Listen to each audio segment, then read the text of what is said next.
Okay, so Alaska, so great to chat with you today. You have so much coming up in the future. I feel like you're so busy. First off, I hear tickets just went on sale for your upcoming Red for Filth tour. How excited are you to get back on the road?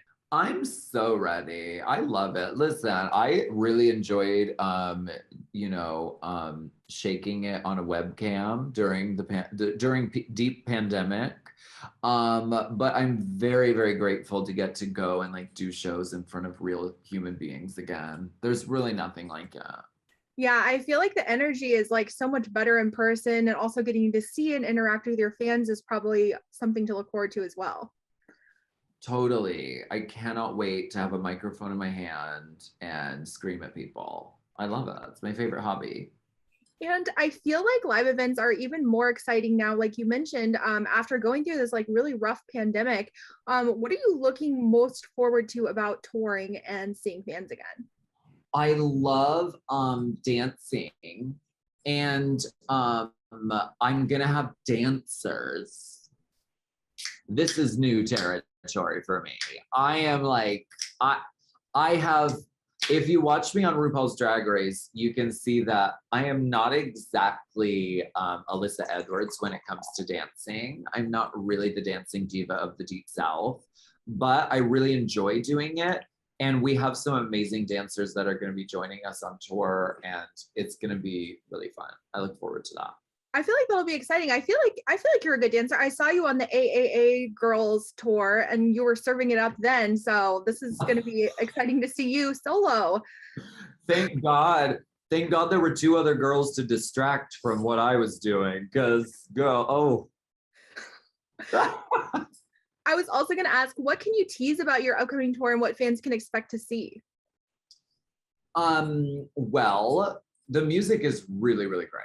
And I know that, like, I don't know when this is coming out, but I know it's sort of a leap of faith because not all the music is out yet.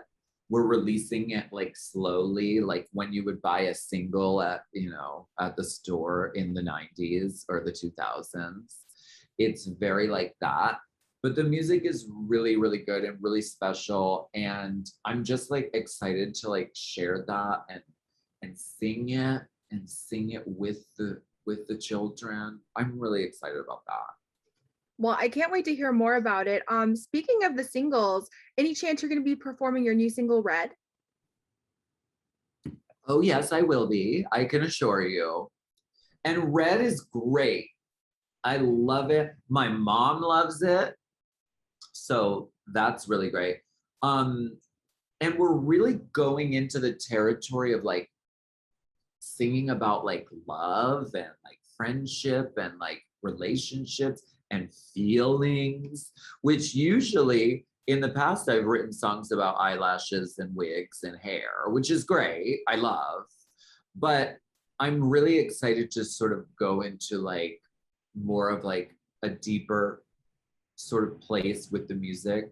And I hope that people like um I hope people feel that. That actually leads into my next question. Could you tell me a little bit about what the inspiration behind the track was? Well, it really stems from the number four, okay? Because this is my fourth solo album, believe it or not.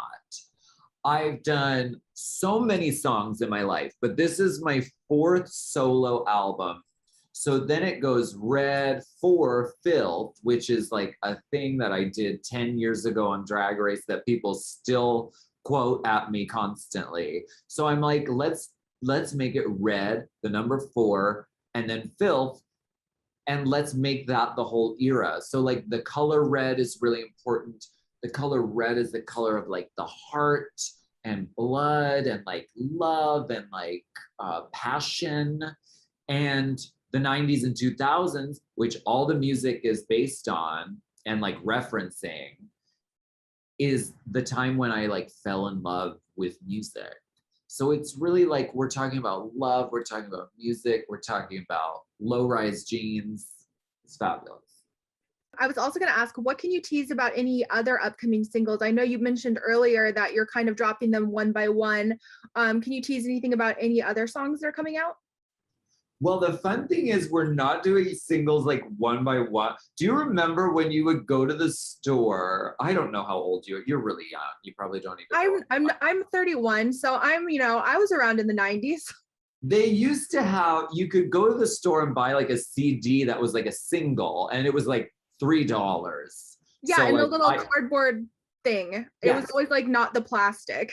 Yes. And so you would get like the song, and then sometimes there would be like one other song on it. Mm-hmm. So it would be like the main song and then like a B-side song.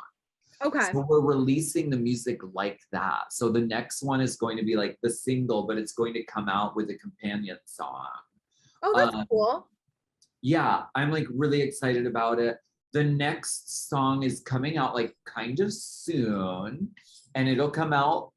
There'll be 2 songs, and we're really going on this journey like through the 90s and 2000s. So this next one's really, really 90s. It's like So You Think You Can 90s. It's like very that. So that's what I call 90s. Well, that was an iconic era, so I'm here for it. I was also going to say you're a queen of many talents. You also have a book coming out. Congrats on your new memoir. How does it feel to have this set to come out so soon? I love how you say that, memoir. That's so fancy. No, it's great. The book is really, really personal, and we really go there. And I'm really excited because it of course talks about my journey since RuPaul's Drag Race, which is everything. I mean, that show changed my life. But we really go deep about like the story before that. And so it was like doing baby drag in Los Angeles, doing drag at the Blue Moon in Pittsburgh, and like figuring out who I am as a drag performer. So that's like really exciting. We get to go like really in deep on that. And was this always a dream of yours to release a book? Hell yes. Oh yes. It's very like book, movie, made for TV movie special. That's the goal. I love that. I was also going to ask, because I feel like your season of All Stars was like the most iconic. It was my favorite of pretty much any of the seasons. Did you get a chance to watch this season of All Stars? What were your thoughts on this season? Did I get a chance? Of course. I clear my schedule for Drag Race. Yes. I loved this season. I thought it was so good. The group of girls they got were all so classy. You could tell there was a sisterhood. You could tell there was a bond.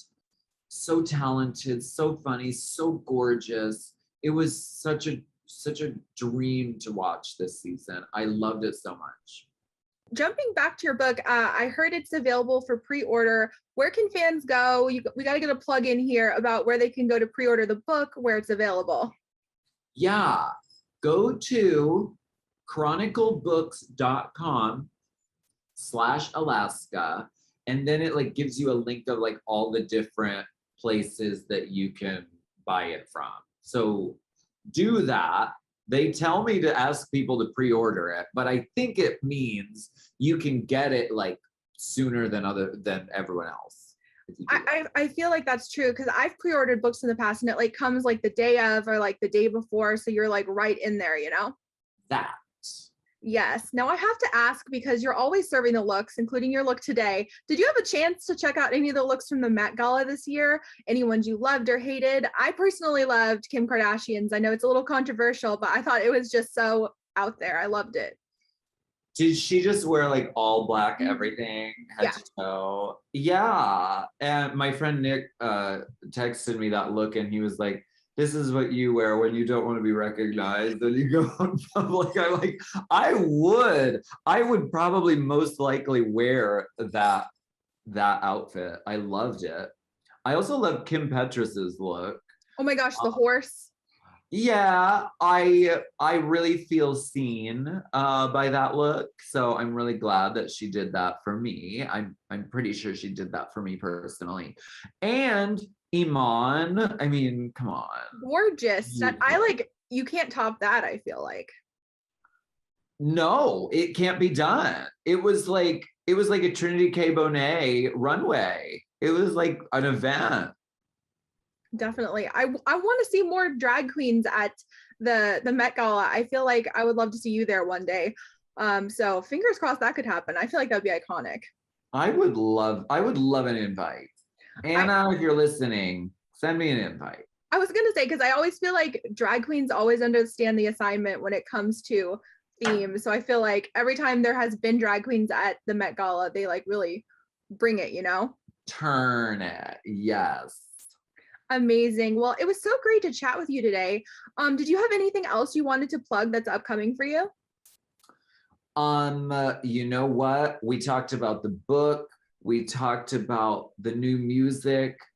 I'm going on tour next year. We talked about that. I have a podcast. You can listen to that if you want. It's called Race Chaser. We talk about RuPaul's Drag Race. Hey.